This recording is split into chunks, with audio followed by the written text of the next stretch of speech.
Have you heard about the Red Heifer Conference scheduled in Jerusalem for tomorrow? What happened when the Francis Scott Key Bridge in Baltimore fell last night? And Russia has been blamed the U.S., U.K., and Ukraine for last week's terror attack in Moscow's Crocus City Music Hall, sparking conversation about the possibility of developing into World War III. All of this and more today on the Endtime Show.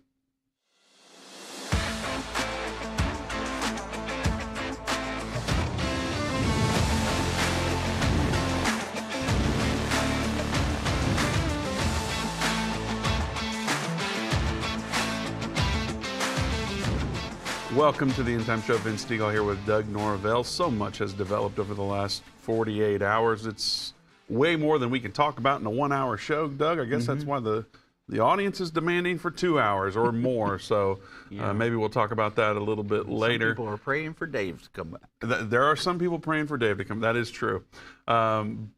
But we can't talk about all of the things happening around the world in a 1-hour show, but we're going to do our best to cover as much as possible. Before we get into that, it's time to wake up and smell the first cup of coffee. They're a Christian-owned Patriot coffee company. You might need you a glass to be able to take in everything we're going to share this morning. I guess I should say a cup. They're out of the great state of Texas. They've got 11 different roasts, each one named after a specific piece of American history.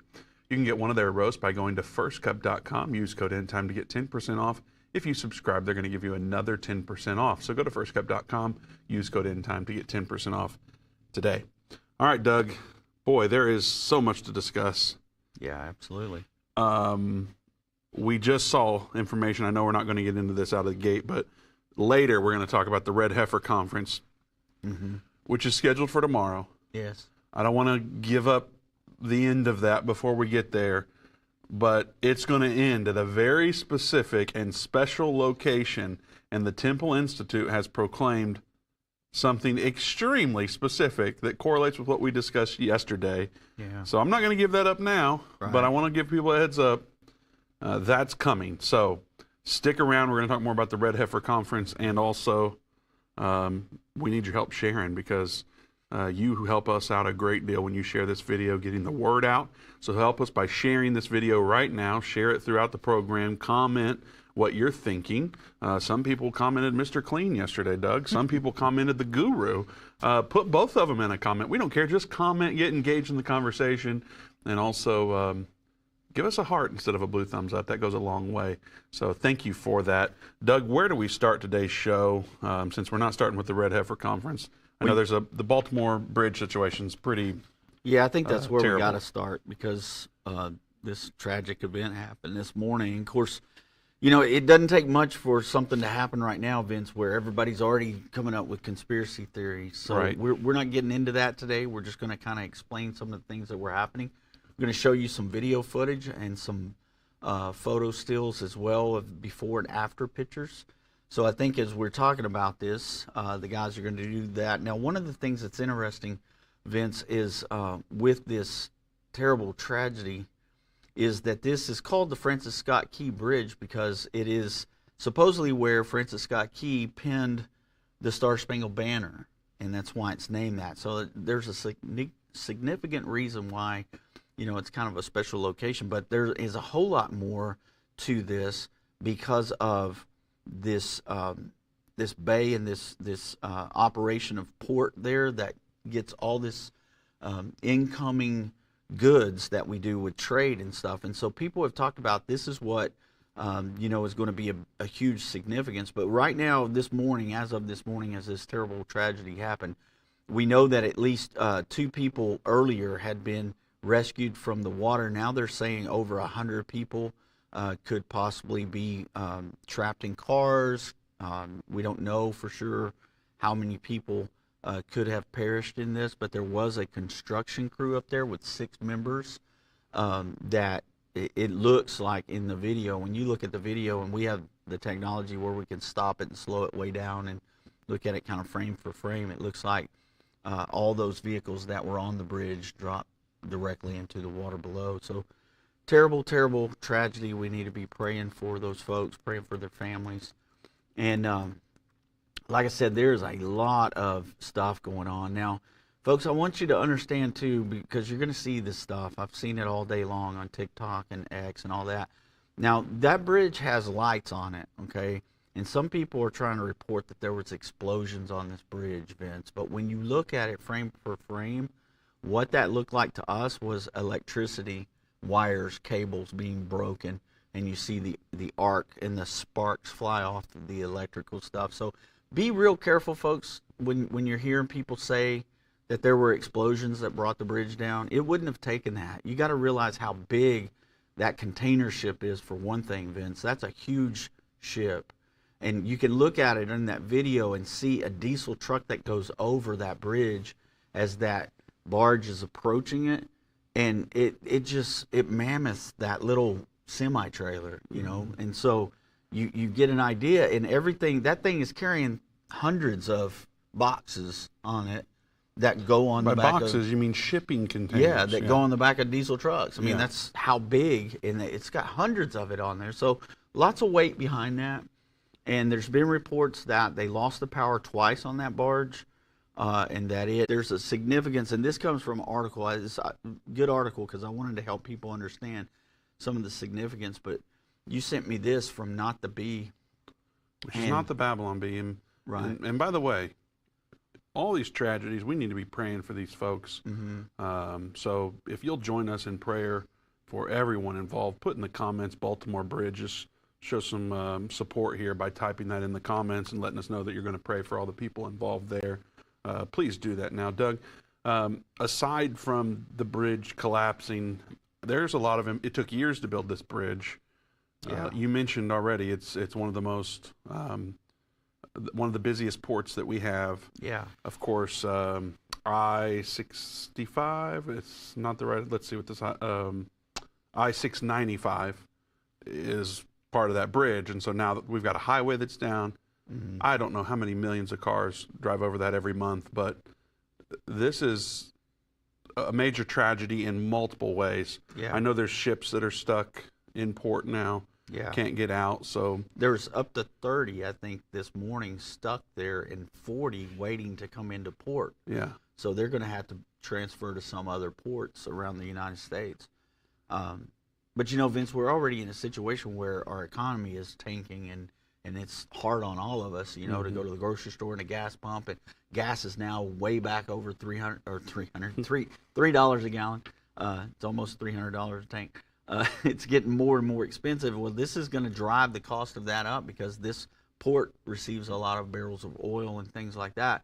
Also, one of the things they were talking about in this article, it said, if you thought the car market was going to be a bloodbath if Biden's EPA bans new cars by 2030, new gas cars, you hadn't seen anything yet. He said this disaster will completely shift the way companies think about shipping and logistics into the interstate commerce here in the United States. So it's going to change a lot of things, and it would be the equivalent of a terror attack, really. I mean, if you think about it, this is a huge global impact on the United States of America here with this happening, and of course the bridge being out and traffic flow, people that are trying to get to work, not to mention the poor people who are on their way to work this morning that's never going to get to see their loved ones again. You know, I mean, it's horrible, terrible tragedy. So we just wanted to mention it today because it's still, there's a lot of information that I'm sure we'll learn over the next week or so, but it was something that happened today, and it's very strange how these major stories like this come out, and then we have other things that are coming out that are breaking stories, and it's almost like this engulfed that other major story. Yeah. I'm going to let you share about the other story. It's not in our notes, but you know a little bit about that more than I do because you were talking about it so much this morning. I'm not sure which one you're talking about. Is it the P. Diddy news and all that stuff? So, well, you know, the whole, I'm told that he goes by Diddy now. He's had many names over my lifetime. But he has been investigated for sex trafficking, right? And there is, you know, he's accused of being involved in a bigger situation than just, you know, what he's got going on. So there's many people that are high-profile people. There's even in one of the lawsuits against him, Prince Harry is mentioned. So even the royal family has some ties to it. Yeah. A lot of people are comparing it to Epstein. So they're saying Diddy is taking the fall, and there's a lot more people that we may never find out about, similar to how Epstein's list has never been released. So we don't. And he was on the run this morning, supposedly. Well, that was yesterday, and his private jet is not in the United States, the last I heard. Okay. We don't know if he's on it or not, but he was seen in Miami yesterday afternoon.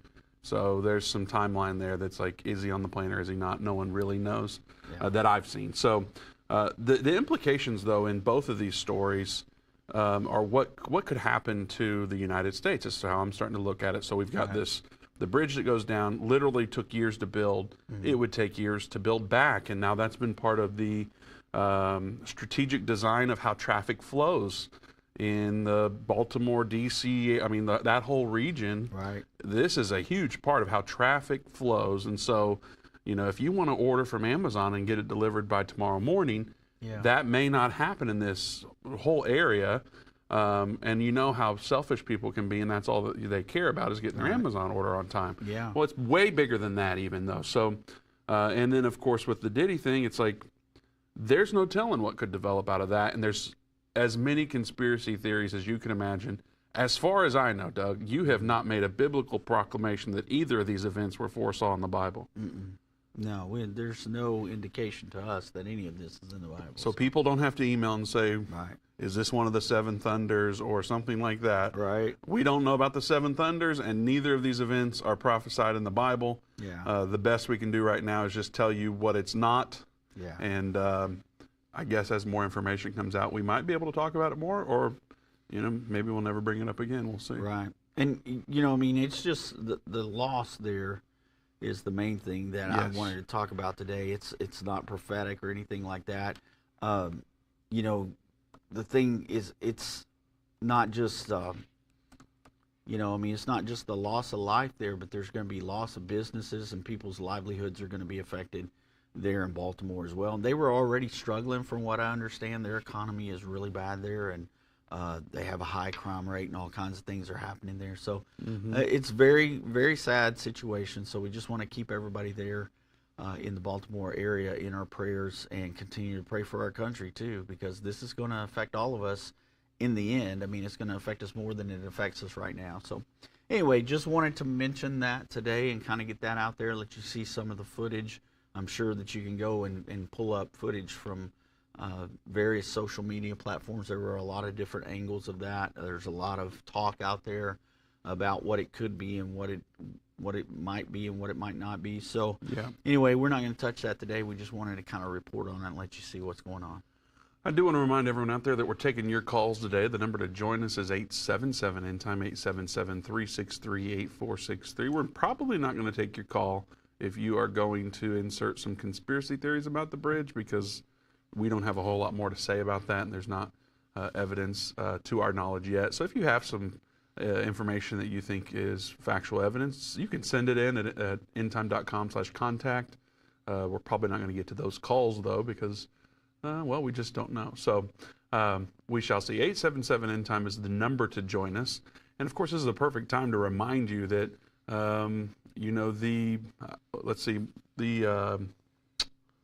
the word's escaping me now. It's the infrastructure of how things are supplied, of supply chain issues. Yes. We will undoubtedly experience some of that, definitely in the Baltimore area, but even around the United States. And so you need to be thinking not just about supply chain and financial situations, but just what you're doing with your financial situation personally. One thing we recommend is Birch Gold. We were anticipating around 6 rate cuts by the Fed this year alone. Things that happen like this don't help with any of that. Not to mention, we're in $34 trillion in debt, and that continues to increase as the year goes on, and we keep printing money. And so those prices keep going up even higher. So you can either bury your head in the sand about all this information, or you can do something about it. One thing to do, pray about, consider, is to diversify a portion of your savings with gold, with Birch Gold Group. It hedges against inflation, and Birch Gold makes it easy to own They'll help you convert an existing IRA or 401k into a tax-sheltered IRA in gold, and you don't pay a penny out of pocket. So visit birchgold.com/endtime today and get your free info kit on gold so you can pray about what's best for you and your family. birchgold.com/endtime. All right, Doug, there's also Russian terror attack stuff happening. Are we ready to get to that? Because, boy, there's another can of worms that can be opened. Yeah, and I mean, the next several stories that we're going to talk about and share, they relate to war. They relate to, what we believe is coming. There's going to be this sixth trumpet war that the Bible talks about in Revelation chapter 9, and it lets us know that this war is coming. So we've been expecting it for a while. There's some interesting things that are going to be said in some of these articles. This one out of Breitbart there that talks about President Putin has acknowledged that the concert attack was Islamic terrorists. Remember early on we heard that this was ISIS operatives that did this. Now they've caught a couple of them. Russia says that they were heading to the Ukraine, but this is what this article says in short. It says the Russian government acknowledged that the deadly terrorist attack at the rock concert in Moscow, which killed at least 137 people, was carried out by radical Islamists. And Russian President Vladimir Putin stated that the perpetrators were Islamists, although he distinguished them from the mainstream Muslim population in Russia itself. So he didn't think that they came from Russia. He accused the United States. He says they appeared to have had some foreknowledge of this, relating to what we read the other day from the State Department's app that they put out and told everybody to avoid large crowds, that they had heard that there could be an attack. And he says that they had this foreknowledge of this. He also said that the United States was the one that asserted very quickly after Friday's attack that it was the work of radical Islamists. So he's saying that the United States had this already in their radar. They knew about it. And he said that the United States criticized Russia for saying that the Ukraine had anything to do with it. So Vladimir Putin, of course, believes that Ukraine had something to do with it. That would help Vince also kind of feed into their war that they're fighting right now. We give them more reason to show why they're at war. And remember, the other day, it said that Russia had now declared that they're in the state of war with Ukraine. This is no longer a special military operation. They are now at war with Ukraine, and they believe also with Western countries that are involved in NATO. So this could escalate even more, especially with this, if Russia does find out that NATO had direct involvement in it. So what do we do with it? So I have so many questions. Let's start with the theory that Putin planned all this and he's just doing it to take things to the next level with Ukraine. What do we do with information like that? Yeah, well, there's been a lot of that out there, that this was set up by their own government as a false flag to drive this war and get the Russian people behind what's going on in the Ukraine war. And Doug, I hear that stuff, and I think about all the people that lost their lives. Yeah. And I know that anything's possible, but it's also like, let's figure things out before we make accusations. So it bugs me to a degree, but, I know that at this point in life, it's like, I know that anything is possible. Yeah. Well, and especially looking at, NATO's role in what they've been saying, because NATO members, and especially French President Macron, have talked about more involvement with NATO troops. Russia has said if this happens, then they are at war with NATO, with the West. We are part of NATO. That's part of our, commitment that we've made to these European countries, is that we would help defend specifically against Russia. So it would pull us into this as well. Now, if Russia, if they had anything to do with it, it's heartbreaking. But we're both at the point now to where every time we hear a story like this, we're like, well, the possibilities are endless here, because who knows who's really pulling the strings here and who's calling the shots to make something terrible like this happen. Now, it's heartbreaking to think that your own government would think, well, these people are expendable and we can just take 137 innocent people and gun them down to better our cause and call it collateral damage. But you see also, I mean, what's happening in the Middle East with Israel. It's like the world's forgotten about what happened on October 7th, and all they're focusing on now is the poor people in Gaza. And so it's amazing how the tides can turn by events that happen. Well, I've seen, obviously there's footage out there of how Russia is handling the terrorists that they have captured. Yeah. They're not messing around. There's more pictures and videos available than you would want to see. I can assure you of that. Yeah. Because they are not hiding how they are handling them. Mm-hmm. The torture and such is... The one guy comes into court and he's still got a plastic bag around his neck from how they were questioning him and trying to get information out of him. So there's all sorts of stuff out there that's available. So they do not care what people think about how they're handling. And I'm thinking, what if Israel would have done that? What if the United States would have done that? Many countries, really, not just these two, but if places like the United States would do such a thing, I can imagine the outcry from the world, but they don't seem to. I know that people certainly aren't pro-Russia, but the outcry doesn't seem to be like what it would be if it were Israel doing that to Hamas. Right. And it's almost like people would kind of expect it from Russia because all the bad guys in the movies are Russian, So it's kind of like that. And so you look at it and you go, well, that's just how they're handling things. And I think the world just kind of sets back and goes, okay, it's Russia. But it's interesting at the fact that gets things done. They're getting things done. And they're finding out all this information, but one of the things that's concerning, Vince, that's coming out of there now is, I guess, the FSB is their equivalent to Special Forces. It's like a Russian Special Forces.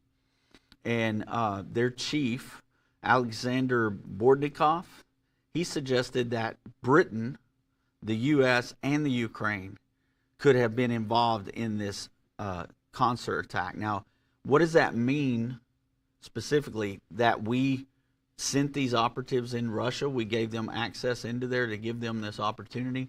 I mean, I don't know what the allegations are, but some of the things that they've said that needs to be in response to this is everybody that had something to do with this must pay. Mm-hmm. And their defense minister said pay with their lives. So they're at the point to where they're like, look, if we find out these countries are doing this, then we're at war. Mm-hmm. We're going to war with them. So that's something we need to keep our eye on, and we need to kind of... It sounds like you're saying we're at war. So you're saying U.S. is at war? No, I'm not saying we are. I'm saying if they find out, Which leads me to the whole what everyone is suggesting. Mm-hmm. From the beginning, people have asked, is the Russia-Ukraine thing either Armageddon or World War III? Of course, we say it's definitely not Armageddon. Could it lead to World War III? Here's the details what the Bible says about World War III. Right now, it's not that. Right. But if the U.S. and the UK gets pulled in, and then, of course, there's other nations involved now, too, which I know we're going to get to here in a minute. But, boy, it may not be, I guess, it may not be the sixth trumpet war, but it's going to be hard to say this isn't a world war if you get all these countries involved. Yeah. Well, I really do think that if we go to a world war like that, it could very much turn into that sixth trumpet war because, I mean, there are other things going on in the world at the same time, and so this particular circumstance with what happened, we're seeing so much going on right now because this happened Friday, then this bridge collapse happened today. All these things are happening so quickly, and it's almost like, okay, well, we can't find a connection for certain that this is connected somewhere, but it's just weird that you're seeing all that, and of course. Nowadays, with social media and all the things that are coming out, you have so many people that speculate, and we don't like to speculate here. We like to stick to Scripture, but we have to cover these things because they're saying these are implications that could change things in that war. Yeah. I mean, if something happened, and like you said, they are torturing these men to where these guys are going to talk. They're going to tell everything they know. Yeah. And if we find out that our country could have been involved in it somehow, I mean, you look at what happened with the pipeline, and it's almost like Biden forecasted that. Remember, he said if Russia doesn't play ball, then that pipeline may not exist any longer. And they said, well, what do you mean? How are you going to take care of that? And he goes, oh, believe me, we can take care of that. Well, then the pipeline got blown up. Well, nobody's ever been able to prove who did that. So did we have direct involvement in that? Seems like we could have, since our president stood up there and said, oh, there won't be a pipeline anymore. And so, I mean, here we are. We're just seeing all these different weird things happen. And so we just got to keep our eye on them and watch how they develop. Because remember, Matthew 24 tells us you'll hear of wars and rumors of wars. There's going to be, earthquakes in diverse places. There's going to be famine and pestilence and all these things Jesus warned us about. These are those things. I mean, we are living in Matthew 24 right now. Yeah. And that's really how you pull all this in. When we see these tragic events happening, we're seeing weird weather happen, where tornadoes are happening in months where we usually don't have them, in places where we usually don't have them. We're having tsunamis, earthquakes, and bridge collapses, train derailments. I mean, you name it, weird stuff's happening. And the Lord said that these things would happen closer to his return, but not to worry, because these are birth pains and these are the beginning of that labor. And so we're there. I believe we're in the beginning of those labor pains. And also, in Romans 8, Paul talks about how the earth will cry out to the Creator. The earth even cries out. Well, is that what we're seeing with the weird weather? Is that what we're seeing with these different things that are beginning to happen? That creation itself is actually crying out to the Creator to return. Yeah. Who knows? But right now, there's a lot going on. Yep. I mean, not just this, but there's prophecy happening, and we'll talk a little bit more about that after the break, I guess. Yeah, and one thing that I've always appreciated about End Time, I was around End Time a long time before I was ever on the show, and so I've watched for a long time where we'll get specific questions about, is this Armageddon? Is this World War III? We can say with confidence that X is not Armageddon, and here's why. But something like World War III, we're going to say these details we don't know. Right. Like, there's some stuff we're not going to know until after it happens, and we'll look back and go, oh, that's what the Bible was talking about. And we don't have a problem saying we don't know. Right. So we're going to keep doing that until we know for sure. Right. We've got a break coming up. You can call us at 877-END-TIME, 877-363-8463. Maybe you've got a question that'll cause us to say, I don't know. Let's try it out. Give us a call. We'll be right back.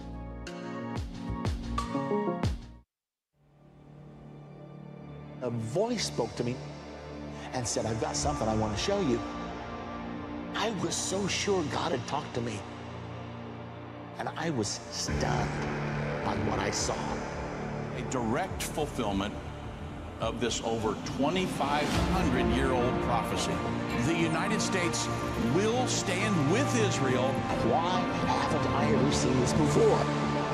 1/3 of humanity will die. What do these beasts symbolize? The lion, the bear, the leopard. The combined beast from Revelation 13 represents the end-time government of the Antichrist. Understanding the end time. Now streaming on Endtime Plus and available to order at endtime.com/UET. Go to endtime.com/UET or call 800-ENDTIME. What if you could understand Bible prophecy? Dave Robbins, the host of the Endtime Show's TV and radio programs, is holding a free prophecy conference near you. Gain peace and understanding about what the Bible says concerning end-time prophecy. Call 1-800-END-TIME or go to endtime.com/events to see when Dave will be in a location near you.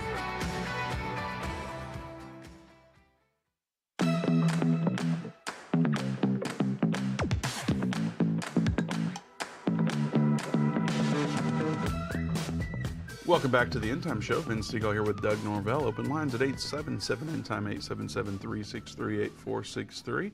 Give us a call. We'd love to hear from you. We're talking about a number of things today, from the Red Heifer Conference that is tomorrow. We're going to cover that in detail. The Baltimore bridge that fell, and then, of course, the terrorist attacks in Moscow, and Russia has blamed the U.S., saying that we had involvement. And so there's much to discuss around these stories, and so we're bringing that to you today. And I'm most excited about the Red Heifer Conference that's scheduled for tomorrow, Doug, because of one line in the bottom of the agenda where they're going to meet up, and we're going to get to that here in a minute. But there were a lot of our listeners that were excited about that too. A lot of people sent me that link this morning. So. Well, we're about to talk about it in detail, so you don't want to go anywhere. In fact, share this video. The commercial there at the end talks about conferences coming up in your area. So I do want to remind you to go to endtime.com/events. Dave Robbins doesn't have a conference for a couple of weeks. However, when you go to endtime.com/events, that top event is going to be a service for tomorrow night at 7:30. I'll be preaching here in the Dallas area, so it's a regular church service, not a conference, not Dave. It's just me, Doug. I mean, there's going to be a lot going on. It's not just me, but I'm just saying, if you're one of those guys out there praying for Dave to get back, you're going to be disappointed if you come there tomorrow. So come on out. We'd love to meet you. Me and my family will be there. A number of team members from Endtime will be there. Dave will be there, I think. So, hey.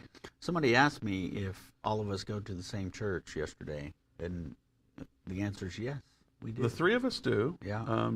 Not everyone here at Endtime goes to the same church. Yeah. It's not a requirement to go to the same church as us if you work here. So, but a number of us do. And yeah, I'll be preaching tomorrow. So come on out. Endtime.com/events is the place where you can go to get information on that.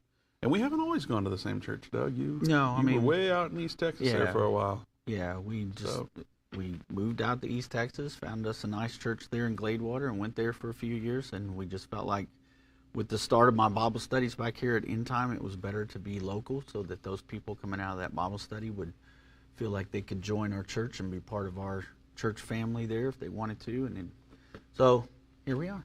Here we are. All right. All right. Well, I hope people come out. It'd be great to meet them. Let's see. Where are we going from here, Doug? Middle East War. Right? Yeah. So this is probably, to me, I mean, other than the breaking story about the bridge, this is a big story here, and it actually came out yesterday, and it came from the Jerusalem Post, Vince, and the headline is, Iran has larger plans than only the Gaza war. Okay, so remember that Israel's been fighting these Iranian proxies for, over 200 days now? It's been since October 7th they've been at war. They're having fronts on the northern front with Hezbollah. Of course, they're fighting Hamas, and they're also fighting with the Houthis to the south. And so it's not only that. I mean, they're really surrounded, because even in Judea, Samaria, they're having conflict there with Palestinians that are part of Hamas as well. So there is a ring of fire that Iran has talked about for quite a while, and that ring of fire is beginning to close in on Israel. So they're dealing with this. But this article lets us know that Iran has bigger plans, and they believe this war will turn into a bigger war. And in the original article, I think that they even speak of World War III, that the president of Iran, his name is Ibrahim Raisi. Is that how you would say that? Sure. Okay. He's declared that this ongoing conflict in Gaza will have profound implications for the global order. Okay, so anytime we hear things like that, folks, of course, that gets our attention. It should get your attention too.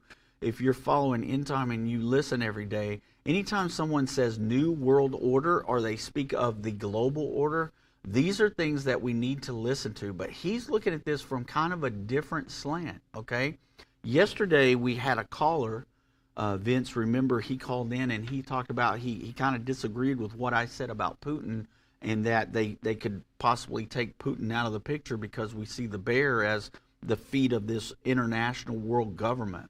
Well, he's talking about you, Joel. Joel from Oklahoma. Joel from Oklahoma said that he had talked to a friend of his, and they had discussed this, and this friend of his that had some insider information thought that possibly this new world order would come from the Russia side of things, and that Putin could rise up and be the Antichrist, but that the global world order would kind of fall under the Russian guidance with China. Okay, now one thing that I want to make clear as I finish reporting on this is that we see Russia as the feet of that animal, because Revelation 13 tells us that this one world global beast had the feet of the bear. but it had the body of a leopard, remember? And it has the mouth of a lion, okay? It also had 7 heads and 10 horns. So all of the beasts combined have 7 heads combined. If you take all those beasts from Daniel 7, put them together, we've got 7 heads, because the leopard itself had 4 heads, Vince, right? So when we look at Scripture, it says, and I saw one of the heads of the beast as if it had been slain, and it comes back, and the whole world wonders after the beast, okay? So the one that had more than one head was the leopard. We believe that to be Germany. We believe that that's where Pastor Baxter got the information from the Word of God, and he felt like God had given him this information that the Berlin Wall would actually come down, and Germany would come back and rise to power a 4th time and be stronger than any other Reich it had ever had. It would be the 4th and final, the 4th and strongest Reich, okay, from that Scripture, because that leopard is the only one that had more than one head. And at the end of World War II, they put the Berlin Wall up, separating the 2 Germanys, keeping them from rising to power again. But when the Berlin Wall came down, Germany rose back up, and now they're very powerful once again, okay? So we've always kind of felt like that's where this global power was going to come from, and we still believe that based on those Scriptures. But I understand his viewpoint, and I agreed with him. That's a possibility because we don't know everything. Now, having said that, that's what makes this article interesting, okay? Because this president of Iran says that these implications for this global order, he foresees a transformation that will challenge the existing world structure. He believes that the war will serve Iran's interest and accelerate various processes in the global arena, potentially leading to a new world order that aligns with Iran's ambitions. So, could that be possible? Well, here's the thing. The reason why I say here's the thing. In Ezekiel 38, we see that Persia, which is modern-day Iran, is one of the nations that will come down with Russia in the Battle of Armageddon against Iran. So will Iran be part of this global world government? Yes. But I don't believe that they will lead it. We believe that the power structure of the military will be Russia, because we talk about the boots on the ground. Russia has the nuclear weapons that are capable of destroying the world, you know, how many times over? I don't know. At one time they said 100 times over. So you're going to have this world order that's going to have a huge military presence. They're going to have Islamic people along with them, as they did in the first Holy Roman Empire. Remember, that's what we believe this will be, is a revived Holy Roman Empire. Now, it doesn't mean that Putin couldn't rise up and be the Antichrist, because he could. He's still going to be part of that structure. But in that one world order of the old with the Holy Roman Empire, we had a political figure and we had a religious figure. That would be the Pope.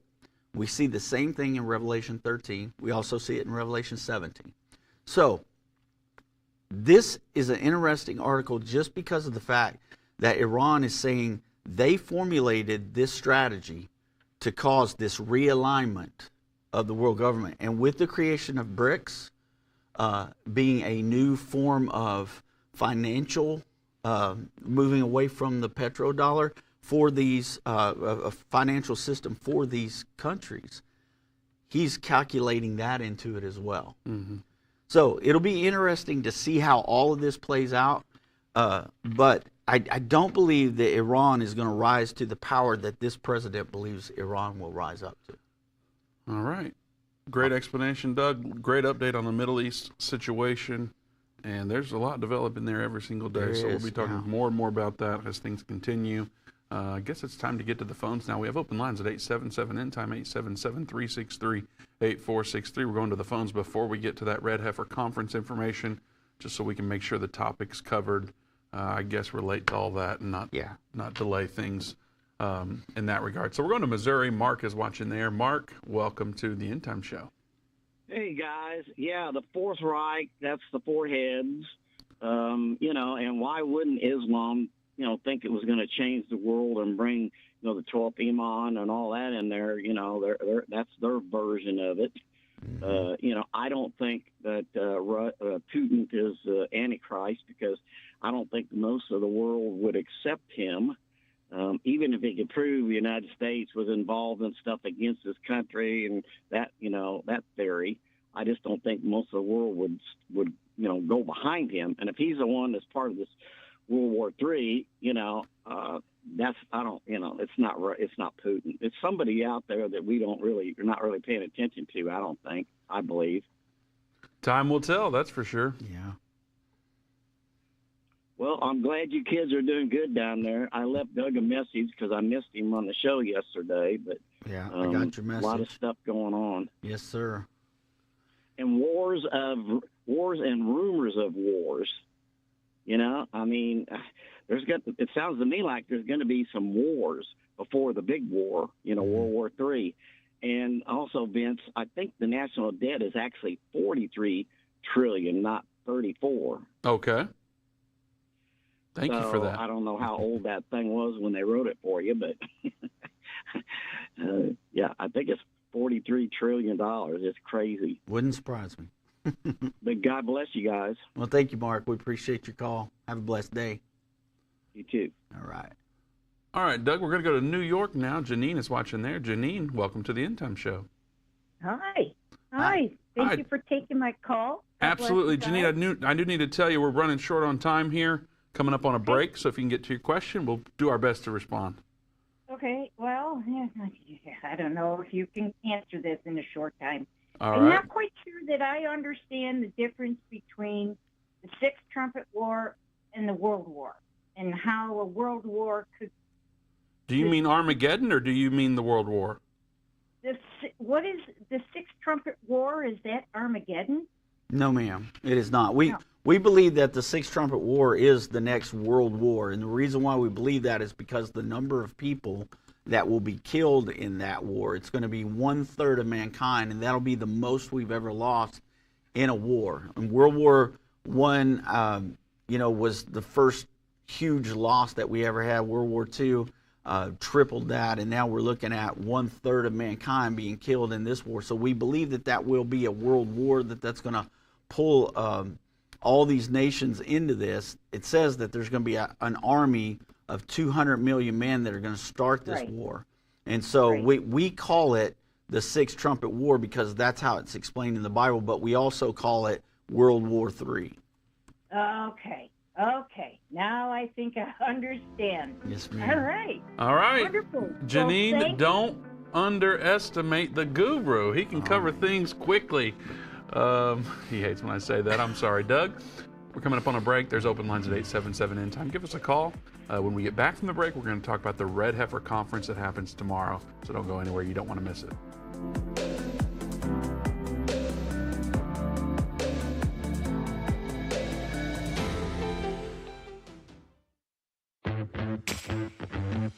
They that understand what is taking place will instruct many. Except a man is born again, he can enter or see the kingdom of God. I don't care what label you've been given or what label you've given yourself. You are essential. You still matter. This is a journey, and when we get to the other side of that, that's where our prize is. That's where our reward is.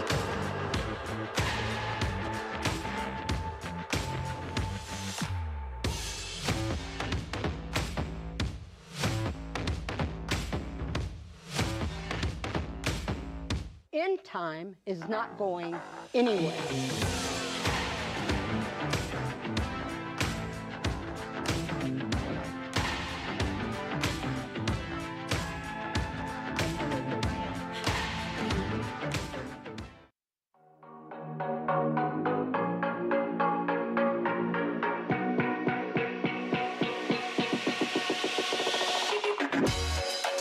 Welcome back to the Endtime Show. Vince Stegall here with Doug Norvell. Open lines at 877 Endtime, 877-363-8463.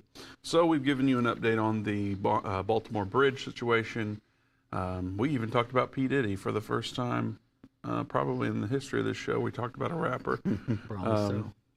And that's very important information, though. That's something we can't overlook. Well, we talked about Epstein, and there'll be more to come out in that regard. And then Russia blaming the U.S. for the terrorist attacks. Of course, others as well, but throwing our name in there. So we've talked about all those things. And then yesterday, Doug, you know, we highlighted how the Red Heifer, well, we asked the question, will the Red Heifer ceremony or sacrifice, they're not calling it a sacrifice because I don't think that's politically correct these days. Right.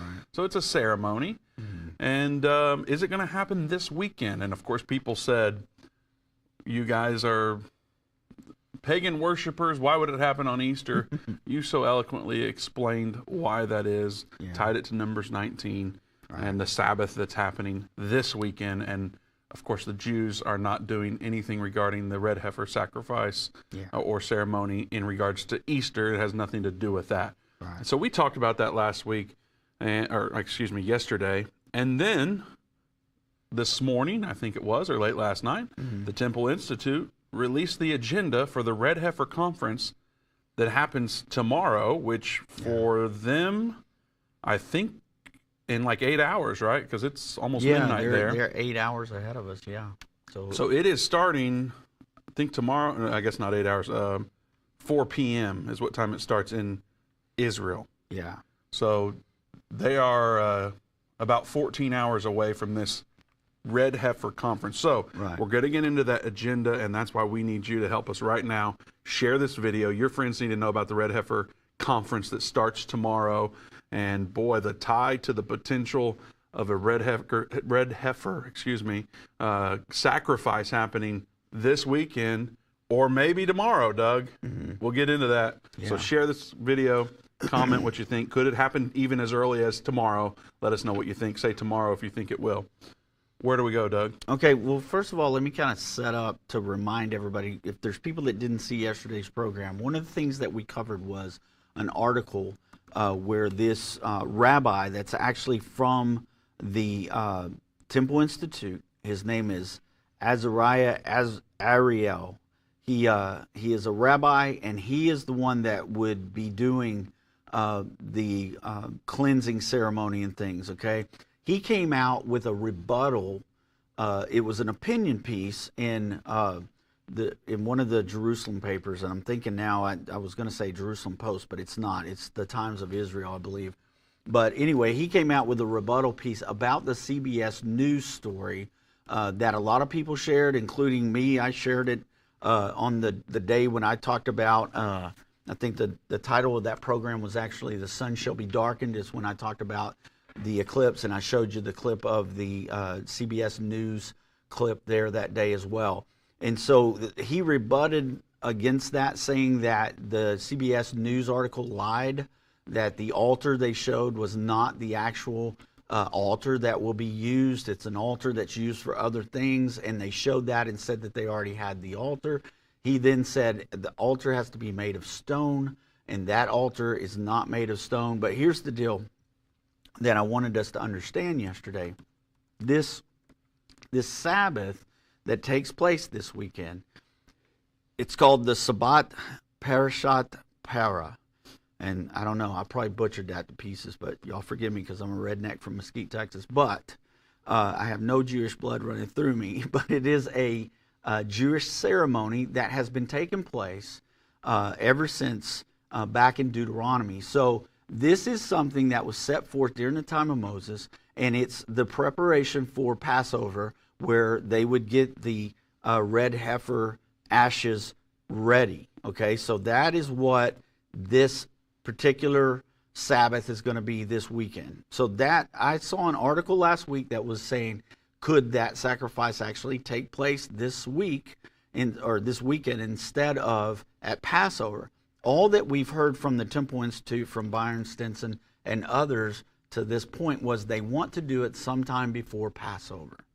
So in the process of all this, October 7th happened because Hamas said this was going to be tied to the red cows brought in from Texas. So here's the deal. Would they actually do this ceremony before Passover, trying to sneak it in? It was my question. Could that happen? We weren't saying it would.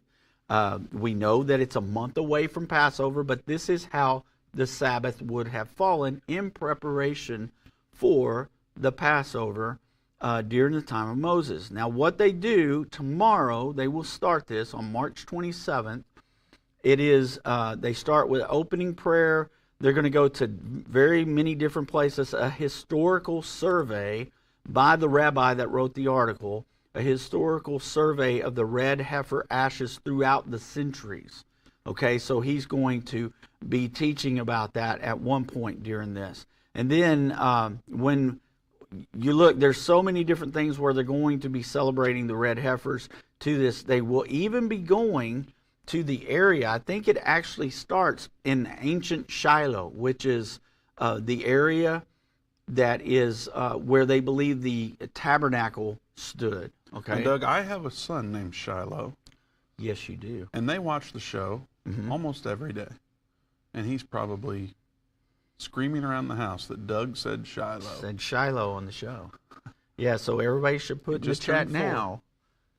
Hello, Shiloh. Yeah, put the word Shiloh in the chat. Let him know. Yeah. The support. He just turned 4. He is cute. He's a cute kid, too. He looks kind of like Dennis the Menace. He does, a lot like him. And he acts like Dennis the Menace a little bit.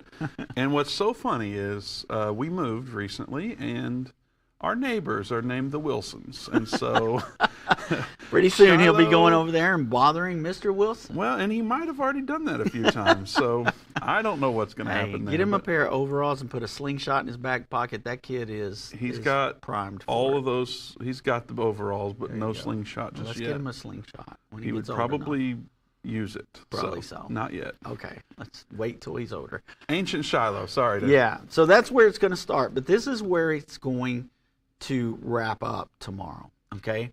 And this is going to be done, 1915 is when that's going to happen. I think that's around 7:15 Wednesday evening, okay? And like we said, they're 8 hours ahead of us. So this is going to be performed by Mordecai Piershoff, the School of Temple Knowledge. Now, this is what's interesting. It's the location on the Mount of Olives where the burning of the ashes takes place. Now, that's how it's worded on their Facebook page, on the Temple Institute's Facebook page, that this is going to wrap up at the location of the Mount of Olives where the burning of ashes takes place. Now, several people sent this to me this morning to show me, look, hey, they're doing this tomorrow. Now, we're not saying that it's going to happen tomorrow. We're not saying they are going to do the ceremony tomorrow. We're saying this is a day where they are going to be celebrating the red heifer. They're going to end up at the location. So we'll just wait and see if anything comes of this or not, okay? Because we don't know, and I'm not saying it's going to happen. I'm just saying it's very interesting. This came out. I had no prior knowledge of this when we did the program yesterday. I was simply going off an article that talked about March 30th. And that's the other thing. Some people said, well, they can't do it on the Sabbath. If the Sabbath is on Friday and to Saturday, they can't do it. Well, actually, at sundown on Saturday, they could. In the cover of darkness there, they could do it at that place if it was on that day. But we're looking at they're celebrating this and doing this tomorrow, Vince. So very interesting. And it's going to wrap up on the Mount of Olives, the conference is, where that sacrifice will take place for the burning of the ashes. Right. Now, it's interesting because I'm sure our whole audience knows there's some significance to the Mount of Olives. There's tons of references of it in the Bible, of course. Right. But also when I'm looking at it, also in the Bible, but thinking about Jesus' return. Right. Battle of Armageddon's happened, Kidron Valley. And then we return with Jesus and defeat the armies of the world. Jesus is going to land on those Mount of Olives. Yeah. It's just an interesting connection there, Doug. Is there anything that people should know about that, or is it just a coincidence? Well, I mean, the Mount of Olives has always been significant. I mean, this is where Jesus was when he gave the Olivet Discourse. He was looking down on the Temple Mount, which is where this spot actually looks. And remember, they got this acreage from a Muslim person over 10 years ago. They purchased this lot, which is unheard of still, because most of the time Muslims will not sell any land to a Jewish person because they don't believe the Jewish people should be there, and it's not their land, but they bought this land, which is in the perfect spot that looks directly at where the temple would have stood for this ceremony to take place. And so all this is just very significant. I mean, right down to, you know, we've talked about it before, but right down to the fact that normally cattle in Texas are tagged, and they're tagged for a certain purpose, to keep up with that cattle for sales and everything else, to see where it came from, that kind of thing. But these particular red heifers were not tagged because of COVID. During the COVID era, they did not tag animals for a short amount of time, and during that time was when these calves were born, and then they haven't even been tagged. So there is no spot, no blemish, still 4 of them that are kosher. So there you go. The Garden of Gethsemane is at the foot of the Mount of Olives. Yeah. When where Jesus prayed, and the disciples, exactly of course, right. too. And you know, we go there. It's the first place we go. Yeah. Most tours don't start there. Right. But because we talk about prophecy on our tours, we start on the Mount of Olives. As you know well, we work our way north, as opposed to, I guess the others start north and work their way down to Jerusalem. We start in Jerusalem. Yeah. And so literally, I think every tour, pretty much every tour, we get off the plane, get on the bus, and before you even get to the hotel, we're swinging by the Mount of Olives. Yeah, we're looking at it before we even get to the hotel. Yeah, so. Yeah, and the first day of the tour, you're right, it starts right there at the top. We walk down what they call I think it's called the Walk of Tears, where Jesus would have carried the cross down, they believe. We go down that walkway. We end up there at the Garden of Gethsemane. And then we go over the Kidron Valley and around the back of the Temple Mount to see it from the outside. And then a day later or so, we ascend to the Temple Mount. So very, very cool to be talking about this stuff and to know this region and exactly what they're talking about. The Red Heifer Conference, I believe if I'm doing the math correctly, it starts at 7 a.m. Central Time. So be in prayer about that tonight in the morning. Yeah. Obviously, as Christians, let's talk about that. We've got 15 seconds, Doug. We can cover this. This sacrifice is not, we don't believe this to be something that's spiritually beneficial. We're not going to some new spiritual level, or the doors aren't opening up like that. Confirm, deny. Well, put this me in my place, Doug. So the thing is we know that we don't need a temple, Vince. We know that we're the temple made without hands. That's what the Bible tells us. But the Jewish people need this third temple. They're still living under the law, and they believe they need this third temple, and it is written in prophecy, so we know it's going to come to pass. This red heifer is a huge prophetic deal because they have to have this for the purification ceremony to start that temple building. And so that's why it's so significant and exciting. Well, and important to us, as we see in the New Testament, these prophecies declare that it will be there. So do be in prayer about that. And don't forget, you can go to endtime.com, watch.endtime.com. On Endtime Plus, you can use code YouTube to get the subscription for less than $6 a month. That's in response to YouTube demonetizing us. We said, let's do something in honor of them and make Endtime Plus available for less than $6. So do that today. You'll get all access to everything that we do. And of course, there's thousands of hours of content that's available for free there because of partners like you that give every single month at endtime.com/give. Dave will be back with us tomorrow, so some of your prayers will be answered. So don't miss it tomorrow at 3 p.m. Central Time.